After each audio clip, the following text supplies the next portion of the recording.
Donc je vous présente Stérin, qui est là. Mm. Stérin, il est pote avec la Manif pour tous. Stérin, c'est le mec qui vous vend des Smartbox. Et il est pote avec la fondation. Donc Manif pour tous, c'est pote avec la fondation Jérôme Lejeune. Donc c'est les gens qui font semblant de s'occuper des personnes handies, notamment 21, mais Non, qui. non, attends, je vais te couper. Sur ça, ils le font bien. Oui, mais ils font Euh, pas que ça. ouais, ouais, mais justement, j'en avais parlé avec un de mes clients qui a mis son enfant là-dedans. Il dit de ce côté-là, on avait parlé de tout, et notamment l'aspect religieux, ça le débecte. En revanche, sur la trisomie 21, ils font ça carré. Et ce qui est intéressant, c'est de regarder donc les autres liens. Donc de là, on arrive très vite vers la communauté de l'Emmanuel, qui amène à Credo Funding, et derrière, il y a d'autres graphiques. Et en bas, on a Égalité Réconciliation, qui est pas très loin non plus.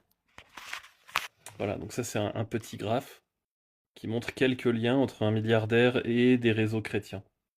Parce que lui, il est directement relié à la communauté de l'Emmanuel, hein. C'est-à-dire que lui, t'arrives à Jérôme Lejeune, l'Emmanuel, en deux sauts, t'arrives à Égalité Réconciliation.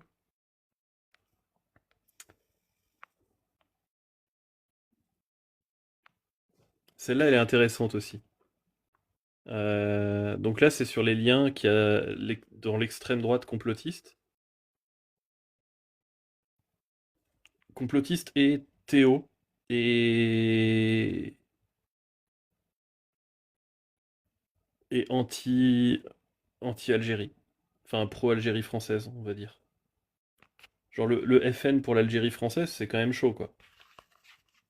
Bah, ça a existé. Ou si vous êtes algérien et que vous votez pour le FN, enfin, vous vous tirez une balle dans les pieds. Enfin, si vous êtes franco-algérien, pardon.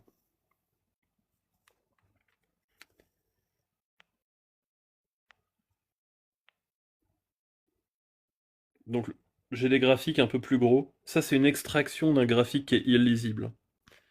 Euh, Là, c'est les liens entre l'extrême droite qu'on voit par là et les groupes cathos qu'on voit plus par là. Mais De Villiers, il me semble, ouais, De Villiers est là. Et en rouge, c'est les médias. En fait, en rouge, c'est les médias. En bleu, c'est les groupes cathos. En bleu foncé, c'est les groupes d'extrême droite.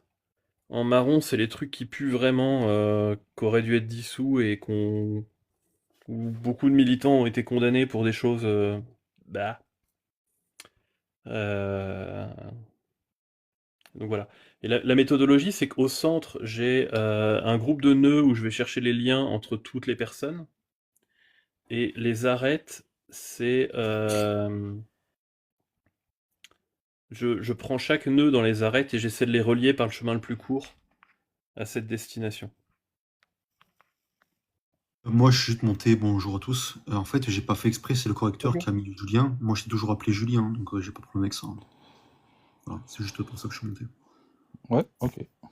Et je vous présente Bruno Guillot, qui est l'ex-imam salafiste qui s'est converti au catholicisme, le belge là, de famille catho, qui s'est converti à l'islam, puis qui est allé faire ses études à Médine et enfin d'abord à Al-Azhar, puis à Médine, puis Ouais, qui qui a est fait le bouquin, revenu. là.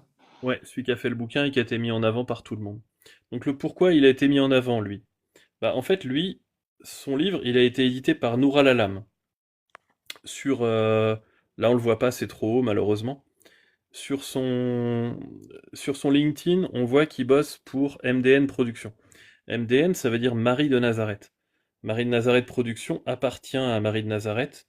Nour al-Alam appartient à Marie de Nazareth aussi. Marie de Nazareth est fondée par Olivier Bonassi, qui a écrit un livre avec Michel Yves Bolloré et ils sont très copains.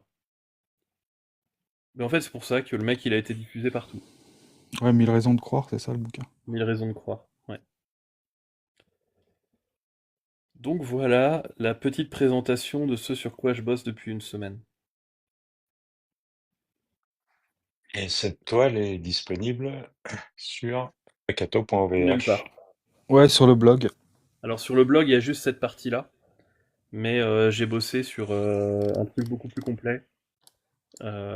Si je cherche des relations entre deux personnes dans ces groupes-là, je peux trouver beaucoup. Enfin, je peux afficher d'autres extractions de graphes, quoi. Il y a beaucoup trop de Salut, nuances. salut Maxime, salut à Salut, tous. Bonne. Alors du coup, qu'est-ce que tu nous montres là? Parce que moi je viens d'arriver, mais bon, en gros, tu as établi des ramifications compromettantes. Enfin, quel est le problème avec le fait que...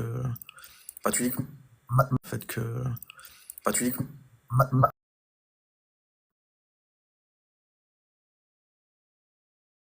Un ex-catholique devenu salafiste, enfin, c'est quoi le truc? J'ai pas dit que c'était compromettant. Non, ex-catholique, devenu salafiste, redevenu catholique. Redevenu catholique, ok. Et du coup,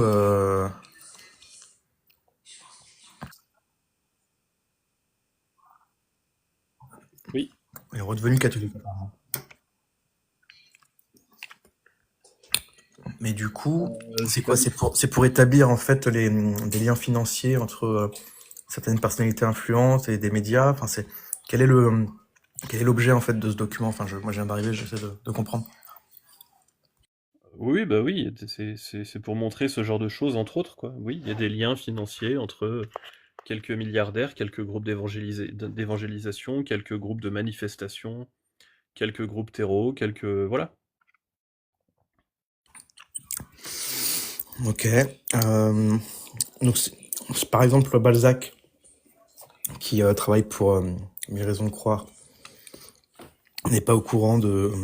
Est-ce que tu peux établir par là des complicités entre des personnes finalement qui sont même parfois bénévoles ou simplement travaillent dans une association, mais qui ne connaissent pas, qui en connaissent pas tous les tenants et les aboutissants?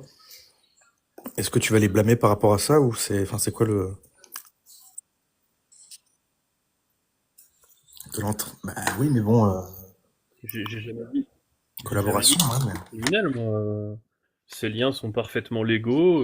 Il y a un groupe d'influence, il y a un lobby catholique en France, c'est tout. Mais par contre, Ouais. vraiment, s'il te plaît, enfin, tes bruits de bouche, c'est chiant, toi.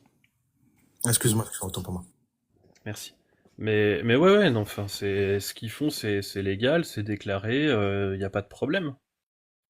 Enfin, mais il y a un réseau d'influence, c'est tout.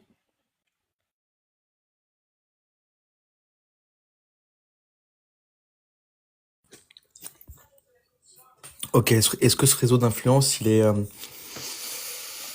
comment dire? Selon toi, il est suffisamment... Problématique?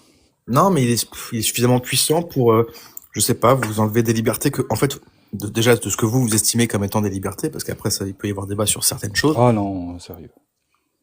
Ben, c'est vrai. C'est vrai. Ouais, t'es non, vraiment Tony, mais sérieux? c'est vrai. Non, mais attends. Attends. Il y a des débats éthiques parfois. Mais non, mais il y a des débats éthiques parfois. Ah oui, je suis désolé. Il y a des débats éthiques parfois. Mais non, mais il y a des débats éthiques parfois. Ah oui, je suis désolé. Il y a des débats éthiques parfois. Mais non, mais il y a des débats éthiques parfois. Ah oui, je suis désolé.